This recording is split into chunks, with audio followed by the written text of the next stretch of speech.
Hello and welcome to achiever side dear learners of IGNOU MAPC. आपका syllabus MPC 001 का चल रहा है और ब्लॉक 2 की 4th यूनिट मैं एक बार आपको दिखा देती हूँ कि लास्ट वीडियो में ये सब कुछ हमने कवर किया था।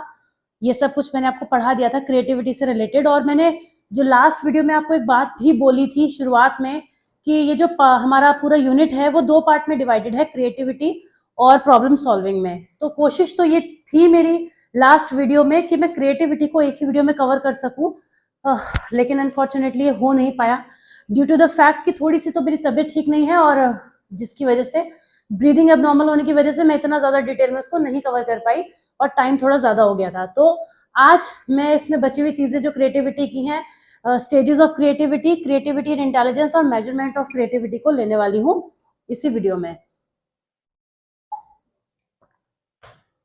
ये देखिए, वीडियो शुरू करने पर ही मेरी ब्रीदिंग बहुत ज्यादा हाई हो रही है, but it's okay, I will manage to make a video because classes जो है वो आपकी मुझे थोड़ा फास्ट कवर भी करनी है।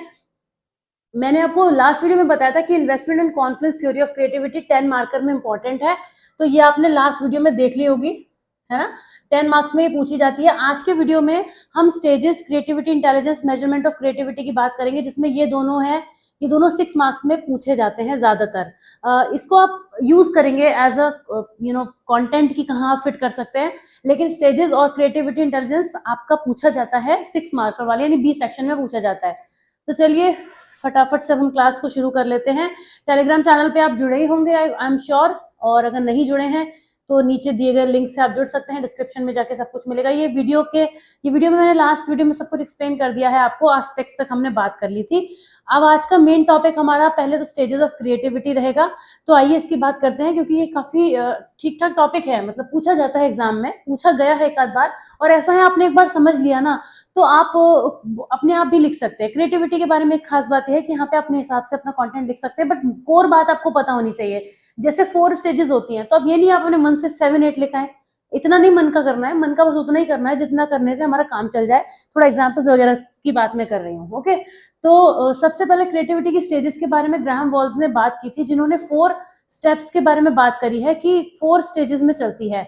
सबसे पहले प्रिपरेशन की स्टेज आती है, यानी कि कोई भी पर्सन किसी भी प्रॉब्लम के बारे में या जो भी सिचुएशन वो टैकल करने जा रहा है उसमें अपनी क्रिएटिविटी दिखाने के लिए सबसे पहले कोई इन्फॉर्मेशन को गैदर करता है। ये उसकी प्रिपरेशन की स्टेज होती है, जहां पे वो ट्रायल एंड एरर भी कर सकता है, और ये करके देखा जाए, देखते हैं कैसा लगता है ना। उसे हम बोलते हैं ट्रायल एंड एरर, कि हम कोशिश कर रहे हैं, फिर हमें लग रहा है गलती हो रही है, जो हिंदी में कहते हैं ना प्रयत्न और त्रुटि का सिद्धांत, हिंदी में भी बोलते हैं इसको।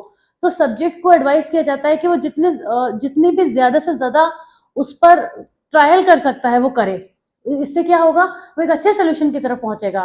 तो प्रिपरेशन के स्टेज में जो पर्सन है, थिंकर है, वो पर्सनल एक्सपीरियंसेस को भी रिकॉल करने की कोशिश करता है कि ऐसा भी करके देखा जाए, अच्छा ऐसा मैंने पहले किया था तब ऐसा नहीं हुआ था, तो मुझे कुछ और ट्राई करना चाहिए। मतलब there can be a lot of thought processing during this stage, जिसको हम प्रिपरेशन की स्टेज कहते हैं। इसमें हमारा प्रॉब्लम पर फोकस होता है, मल्टीपल सोल्यूशंस को सोचने पर भी फोकस होता है, वेराइटी ऑफ सोल्यूशंस पे भी फोकस होता है, यूनिकनेस पर भी हम फोकस करते हैं। मतलब a lot of focus are there during this stage of preparation. हमारा माइंड उस क्रिएटिविटी के ओशन में उतरने के लिए अपने आप को प्रिपेयर कर रहा है, वो कहलाती है स्टेज ऑफ प्रिपरेशन, जो कि पहली स्टेज होती है। अच्छा, ये पहली स्टेज हमेशा पहली ही रहती है, इंसान प्रिपेयर तो करेगा ही शुरुआत में खुद को, तो वो पहली ही रहेगी। बाकी की जो स्टेजेस आती हैं आगे अभी हम पढ़ेंगे तो आपको पता चलेगा कि वो आगे पीछे भी हो सकती हैं। अब आती है स्टेज ऑफ इंक्यूबेशन। आपको इससे सेकंड नंबर पर ही लिख कर आए तो ठीक है, अगर आगे पीछे कर दे देंगे तो कोई बात नहीं है। सेकंड स्टेज में क्या होता है, सोल्यूशन तो एग्जिस्ट करता है लेकिन वो क्लियर नहीं है, मतलब हमें लग तो रहा है कि ऐसा करना चाहिए, बट हम भी श्योर नहीं है, श्योरिटी नहीं है यहाँ पे। The subject must not intentionally work on the problem. जब हमें लगे कि किसी चीज का ये प्रॉब्लम क्लैरिटी के साथ हमें नहीं लग रहा है कि होगा, तो ऐसे में हमें क्या करना चाहिए, हमें उसको छोड़ देना चाहिए। क्योंकि जबरदस्ती जब हम किसी चीज के पीछे लग जाते हैं, उसे करने लगते हैं, तो चीजें बिगड़ सकती हैं। क्रिएटिविटी में कोई प्रेशर नहीं होना चाहिए माइंड पे। जब हम उसको छोड़ देंगे पूरी तरीके से, तो क्या होगा, वो अनकॉन्शियसली हमारे अंदर से निकल कर आएगा, अब हमें एफर्ट्स नहीं लगाने पड़ेंगे। यहाँ पे हम क्या करेंगे, उस आइडिया को अनकॉन्शियस में जाने देंगे, और फिर जब हमारा सोल्यूशन एग्जिस्ट करेगा और क्लियर नहीं होगा, तो थिंकर को इंटेंशनली प्रॉब्लम पर वर्क नहीं करना चाहिए, मतलब फोकस नहीं करना चाहिए, खुद को फोर्स नहीं करना चाहिए करने के लिए। फिर क्या होगा, धीरे धीरे अगर वो खुद को रिलैक्स छोड़ेगा तो आइडियाज आने शुरू होंगे। ये हम क्रिएटिव विजुअलाइजेशन में भी करते हैं कि जब हम किसी भी चीज को करना चाहते होते हैं ना, तो उसमें खुद को प्रेशर में नहीं डालेंगे, फ्री करेंगे खुद को। जब हम ऐसा करेंगे तो हमारा जो फोकस है वो क्वेश्चन की तरफ जाएगा, प्रॉब्लम की तरफ जाएगा, और मल्टीपल सॉल्यूशंस हमारे पास से आने शुरू हो जाएंगे। थर्ड स्टेज है stage of illumination. Stage of illumination में क्या होता है, subject suddenly experiences insight into the problem when a new solution idea relationship emerges. या फिर ये कह सकते हैं कि जो भी सब्जेक्ट है वो नए आइडियाज को फॉर्मुलेट करना शुरू कर देता है। स्टेज ऑफ इल्यूमिनेशन, इल्यूमिनेशन मतलब इल्यूमिनेट करना, यानी कि कई बार ऐसा होता भी है आपके साथ में कि आप किसी चीज पे ज्यादा ध्यान नहीं देते, लेकिन अचानक से आपको ऐसे कहते हैं ना आइडिया, जिससे हम बचपन में ऐसे करते थे, तो वो आइडिया जो आता है ना, वो आइडिया आना ही स्टेज ऑफ इल्यूमिनेशन है।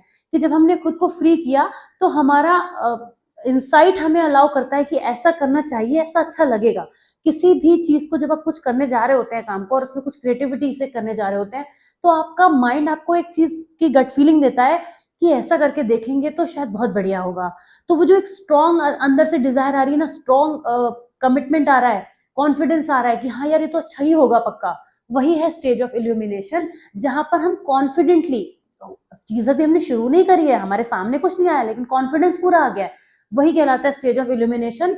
जहां पे कोई न्यू सोल्यूशन, न्यू आइडिया निकल कर आता है, और उसके बाद हम उसकी हेल्प से नए आइडियाज की तरफ पहुंचते हैं। जब हम इतना कर लेते हैं तो एक स्टेज ऑफ वेरिफिकेशन हमारे आगे आती है, जो कि फोर्थ स्टेज है। अब जो पर्सन है वो इस चीज को फाइनली ट्राई करता है, चेक करता है कि क्या ये इसका सोल्यूशन होगा जो मैं करना चाह रहा हूँ क्रिएटिविटी की स्टेजेस में।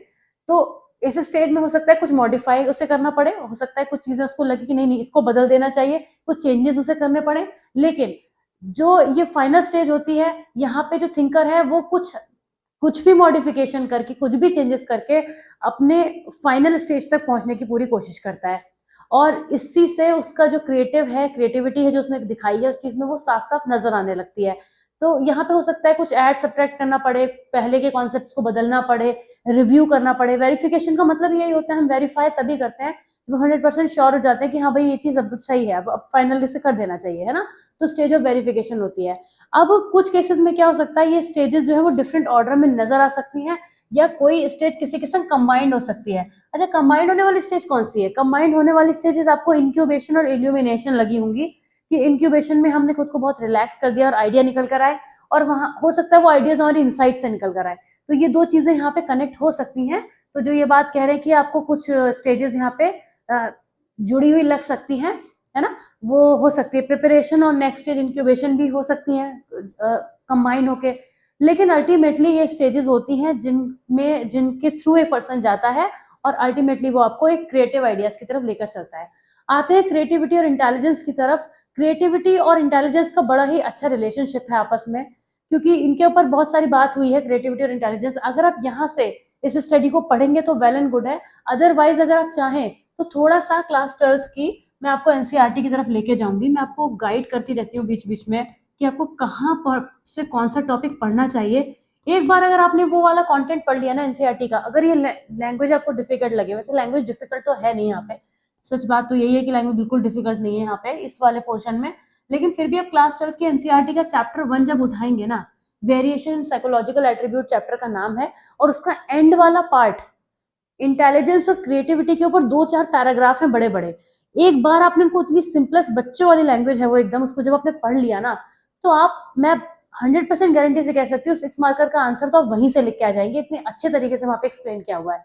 चैप्टर 1 आपको वहां पे लास्ट वाला पार्ट देखना है, ठीक है। आप देखना चाहें तो देख सकते हैं, आपको हेल्प मिलेगी थोड़ा समझने में कि क्रिएटिविटी और इंटेलिजेंस का रिलेशनशिप क्या है। वैसे तो हम कहते हैं एक्सट्रीम ओपिनियन में देखें तो क्रिएटिविटी और intelligence are regarded as totally independent of each other, एक दूसरे पर डिपेंडेंट नहीं है। कि मतलब हम ये कहें कि कोई पर्सन इंटेलिजेंट है तो ही वो क्रिएटिव होगा, या वो क्रिएटिव है तो वो इंटेलिजेंट जरूर होगा, तो इंडिपेंडेंट है एक दूसरे पर, एक दूसरे से। Intelligence is not suppose to influence creativity. फिर भी आपस में इनका कुछ तो रिलेशन है, जो ये दोनों यहाँ साथ में बैठे हुए हैं और एक टॉपिक की तरह हमारे सामने आ रहे हैं। मतलब क्रिएटिविटी और इंटेलिजेंस का कुछ तो रिलेशनशिप होगा ना, तभी तो हमारे सामने टॉपिक आया है। Creativity is viewed as a mental operation accessible to everyone. कोई भी पर्सन क्रिएटिव हो सकता है। It is supposedly dependent on domain specific knowledge and deliberate practice. Creativity क्या है? एक ये किसी भी डोमेन स्पेसिफिक हो जाती है, मतलब अगर आप क्रिएटिव हैं तो आप हर चीज में क्रिएटिव तो नहीं हो सकते, तो आप किसी स्पेसिफिक नॉलेज डोमेन में ही क्रिएटिव जब ज्यादा होते हैं और उसमें आप डेलिबरेटली प्रैक्टिस भी करते हैं तो आप क्रिएटिव कहलाते हैं. This position denies not only the influence of intelligence but of any individual difference beyond knowledge and motivational factor और creativity. लेकिन जो हम बात कह रहे हैं ये इस चीज को डिस्कार्ड कर देती है कि अगर किसी भी पर्सन के अंदर जो हमारा इंडिविजुअल डिफरेंसेस होते हैं या फिर नॉलेज भी जो होती है, मोटिवेशनल फैक्टर होते हैं, उन सबसे ऊपर इंटेलिजेंस हो जाता है, मतलब दोनों के बीच एक सेग्रीगेशन ये चीज कर देती है. A high IQ has proven as insufficient for creativity ever since Terman's famous longitudinal study of 1528 highly gifted children which had a mean IQ of 151. यहाँ पे एक टेस्ट टर्मन ने किया था. टर्मन का नाम इसमें बहुत स्पेसिफिकली आता है क्योंकि क्रिएटिविटी की फील्ड में उन्होंने काफी सारा वर्क किया हुआ है और उन्होंने कुछ टेस्ट किए थे जिसमें उन्होंने ऐसा देखा कि जहाँ पे उन्होंने 1528 हाईली गिफ्टेड चिल्ड्रन के ऊपर एक लॉन्गिट्यूडनल स्टडी की थी 1925 में, जहाँ पे उनका मीन आईक्यू निकल कर आया था 151. मतलब ये क्रिएटिव बच्चों के ऊपर, हाईली गिफ्टेड बच्चों के ऊपर वर्क किया गया था, जहाँ पे आप देखिए आईक्यू 151 आया. While most of these children achieved remarkable occupational stress in later life, none of them showed a noteworthy sign of creativity. किसी ने भी creativity का बहुत importance वहाँ पे नहीं दिखाया. Most of the studies concerning the association between psychometric intelligence and creativity yielded only a weak relationship. तो दोनों के बीच में हमें इंटेलिजेंस और क्रिएटिविटी के बीच में एक वीक रिलेशनशिप निकल कर आया, क्योंकि जनरली जो बच्चे पढ़ाई में बहुत अच्छे होते हैं, एकेडमिकली बहुत अच्छे होते हैं, ऐसा माना जाता है कि तो क्रिएटिव भी बहुत ज्यादा होंगे, पर ऐसा जरूरी नहीं है. ऐसा बिल्कुल जरूरी नहीं है कि क्रिएटिविटी इंटेलिजेंस से बाउंड है. ये एक मिथ है जिसको क्लियर किया जा रहा है यहाँ पे. हो सकता है एग्जामिनेशन में क्वेश्चन इस तरह से भी बन जाए कि intelligence is an integral part of one's personality to be a creative person, explain the statement और समथिंग लाइक दैट, जिसमें आपसे ये फोर्स करके पूछा जाए कि क्रिएटिविटी और इंटेलिजेंस का रिलेशनशिप क्या है. तो आपको ये चीज समझनी होगी कि क्रिएटिव होने के लिए इंटेलिजेंट होना कंपल्सरी नहीं है. एक पर्सन, एक बच्चा, हम स्टूडेंट की अगर बात करें, मैं एक टीचर हूँ, मैंने बहुत से ऐसे बच्चे देखे हैं जो पढ़ाई में बहुत ज्यादा एकेडमिकली बहुत वीक थे और बहुत सारी चीजों में भी वो बहुत इंटेलिजेंट नहीं थे, मतलब डिसीजन मेकिंग में, लेकिन जब वो किसी काम को करते थे तो बहुत ही ज्यादा क्रिएटिव तरीके से कर देते थे. अब हम उस बच्चे को कहाँ किस कैटेगरी में रखें? वो बच्चा हमारे लिए क्रिएटिव है, हम उसे इंटेलिजेंट नहीं कह रहे हैं यहाँ पे, बट क्रिएटिव कह रहे हैं. लेकिन अगर हम किसी को क्रिएटिव जनरली कहते हैं तो लोग ये सोचते हैं वो इंटेलिजेंट तो है ही है, मतलब बाय डिफॉल्ट है वो इंटेलिजेंट. यही मिथ हमें क्लियर करना है इस स्टेटमेंट की हेल्प से.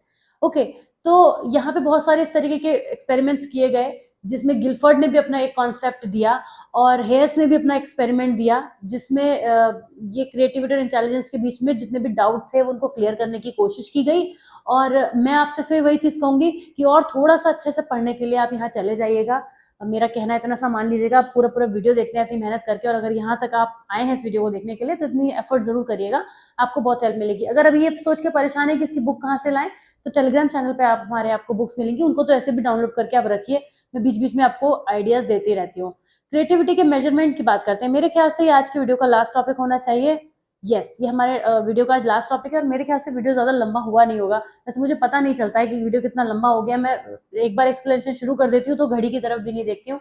तो क्रिएटिविटी के मेजरमेंट की जब हम बात करें तो सबसे पहले तो अगर हमें क्रिएटिविटी को मेजर करना है किसी भी पर्सन की, तो हमारे जो टेस्ट होंगे ना वो सब्जेक्टिव होंगे.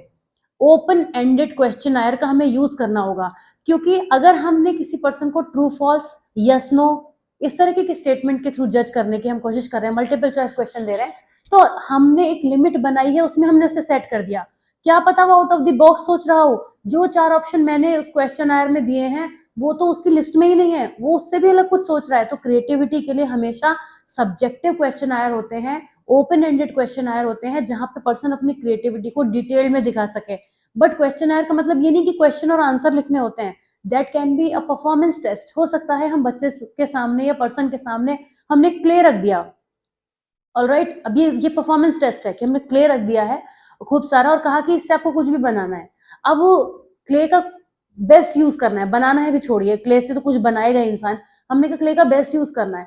अब हो सकता है कोई उससे वॉल पे कुछ पेंटिंग कर दे, है ना। अभी कुछ आंसर्स आपकी भी तरफ से आ सकते हैं, शायद मैं उतना क्रिएटिवली ना सोच पाऊँ, बच्चे बहुत ज्यादा स्मार्ट हो गए आजकल के, वो ज्यादा अच्छे सोचेंगे। तो कुछ भी हम ऐसा करेंगे जिसकी हेल्प से क्रिएटिविटी को हम निकलने का मौका देंगे।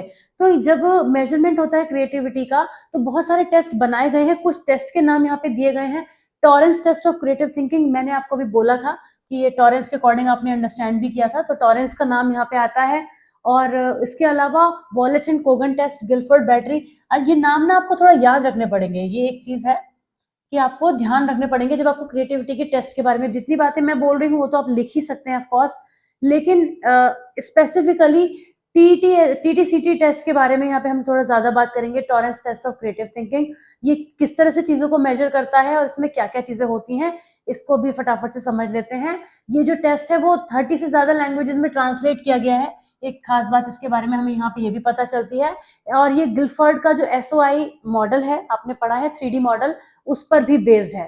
तो ये डाइवर्जेंट थिंकिंग के थ्रू भी क्रिएटिविटी को मेजर करता है। कुछ बातें यहाँ से निकल आई, इसके बारे में आप लिख सकते हैं यहाँ पे। तो TTCT के बारे में बात करते हैं कि 1966 में डेवलप हुआ था, पॉइंटर मिल गया एक हमें। एंड इट हैज रीनॉर्म्ड 4 टाइम्स, कौन कौन से 4 बार हुआ है, नहीं लिख के आना चाहे कोई बात नहीं, क्योंकि नहीं याद रह पाएगा, मैं समझ सकती हूँ, इतना कौन याद रख पाता है, तो पॉसिबल नहीं होगा। लेकिन इसके 2 फॉर्म है, TTCT verbal and figural with 2 parallel tests. Each test is expected to measure these capabilities: fluency, originality, elaboration, flexibility. आपको याद होगा प्रीवियस वीडियो में हमने इन 4 पे बात भी की थी। तो कितनी फ्लुएंसी है, कितने नंबर ऑफ आइडियाज वो निकाल पा रहा है, ये उसकी क्रिएटिविटी है। भाई एक प्रॉब्लम का एक ही सोल्यूशन थोड़ी होता है, डिफरेंट हो सकते हैं। रेयरिटी ऑफ आइडियाज, कितना ओरिजिनल आइडिया है उसका, मतलब कितना यूनिक है कि हाँ ऐसा तो कोई दूसरा सोच ही नहीं सकता। जब ये चीज आती है तो हम उसको इसके अंदर रखते हैं। एलैबोरेशन, मतलब कितने आइडियाज को आपने इसमें ऐड किया हुआ है, या ये अकेला एक आइडिया है या वेराइटी ऑफ आइडियाज से मिलकर एक आइडिया बना है। फ्लेक्सिबिलिटी, यानी कि इसमें number of categories of the relevant responses, यानी कितनी कैटेगरीज इसमें रेस्पॉन्सेज की पॉसिबल हैं, इसकी भी फ्लेक्सिबिलिटी यहाँ पर होती है। 1990 tolerance deleted the flexibility scale since it correlated highly with fluency and added 2 measure of creative potential. ये आप लास्ट वीडियो में पढ़ चुके हैं, अगर आपको ध्यान होगा ये दोनों पॉइंट मैंने वहां आपको एक्सप्लेन भी किए थे, है ना। वही चीज रिपीट हो गई है, एक ही टॉपिक डबल हो गया है। अभी दिखाती हूँ कहाँ पर आपने इसको पढ़ा था। फिर इसके कुछ क्रिटिसिज्म भी आए। अच्छा, ये हमने बात तो करी ली है कि एब्स्ट्रैक्टिवनेस क्या होती है, रेजिस्टेंस प्रीमेच्योर क्या होता है। 1998 में एक मैनुअल आया था US का, जिसने ग्रेड रिलेटेड और एज रिलेटेड नॉर्म्स को इंक्लूड कर दिया था इसमें। और इसके क्रिटिसिज्म की कुछ बात कर लेते हैं, लेकिन क्रिटिसिज्म के साथ ही हमारा पहले क्रिटिसिज्म की बात करते हैं, फिर मैं दिखाऊंगी टॉपिक आप और कहाँ पढ़ चुके हैं, बल्कि आप पढ़ के आए हैं तो सब याद ही होगा। 4 मेन क्रिटिसिज्म है इसके कि the response set might influence the result, this different order in the presentation of item leads to different result. हर बार अगर आप किसी बच्चे को मान लीजिए 4 कार्ड देना चाहते हैं, तो अगर उनका बार बार आप ऑर्डर बदल के देंगे ना अलग अलग पर्सन को, तो फिर अलग अलग तरीके के रिजल्ट आएंगे। तो हमें सिमिलैरिटी आनी इसमें थोड़ी सी मुश्किल थी, तो ये क्रिटिसिज्म था। Creativity test administered under different condition led to different in performance. Different conditions की कौन सी बात हो रही है, उन कंडीशंस की बात हो रही है जो आपने कॉन्फ्लुएंस थ्योरी में पढ़ा था कि पर्सनालिटी हो गया, एनवायरमेंट हो गया, मोटिवेशन हो गया, सबके लिए अलग अलग है, तो रिजल्ट ऑफ कोर्स अलग अलग ही निकल कर आएंगे। Raters of the TTCT might differ considerably in their scores to a similar person. एक ही बच्चे को जब अलग अलग टीचर इवेलुएट करते हैं तो अलग अलग ओपिनियन देते हैं। वही बच्चा जो क्लास टीचर का फेवरेट है, सब्जेक्ट टीचर का फेवरेट ना भी हो, है ना। क्यों होता है, क्योंकि हर पर्सन का रेटर का भी इफेक्ट उस पर पड़ जाता है। और जो टेस्ट का स्ट्रक्चर था अपने आप में वो भी कुछ अधूरा था, इस वजह से इसको थोड़ा क्रिटिसिज्म मिला। अब जैसा कि मैंने आपको बोला था, ये वाला जो आप क्रिएटिविटी का मेजरमेंट है ये यहाँ पे पढ़ चुके हैं, और काफी दोनों एकदम सिमिलर टॉपिक हो जाते हैं। क्रिएटिविटी के एस्पेक्ट और क्रिएटिविटी का मेजरमेंट बिल्कुल एक जैसे टॉपिक हैं। अगर आप देखेंगे तो यही 4 टॉपिक आपने पढ़े थे, ये 2 बाद में ऐड हो गए थे। तो एक तरीके से एक कॉमन टॉपिक हो गया पिछले वीडियो में और इस वीडियो में जो आपने कवर कर लिया। ऑलराइट, तो ये हमने यहाँ पे क्रिएटिविटी के टॉपिक को खत्म कर लिया है, और इसके बाद जितने भी यूनिट एंड क्वेश्चन आते हैं इन्हें आप करिएगा। नेक्स्ट वीडियो में हम शुरुआत करेंगे प्रॉब्लम सॉल्विंग से लेकर, और देखते हैं कि उस वीडियो को हम कितना मिनट में कवर कर पाते हैं। आई होप, क्योंकि मुझे लग रहा था प्रॉब्लम सॉल्विंग के 2 पार्ट करने पड़ेंगे। तो लेट्स सी, नो प्रॉब्लम। अब नेक्स्ट वीडियो में मैं आपसे मिलूंगी। ये वीडियो अगर आपको समझ में आया है, कोई डाउट, कोई क्वेश्चन, कोई क्वेरी कुछ भी है तो ड्रॉप जरूर कीजिएगा, and I will see you soon in the next video. Till then take care, bye bye.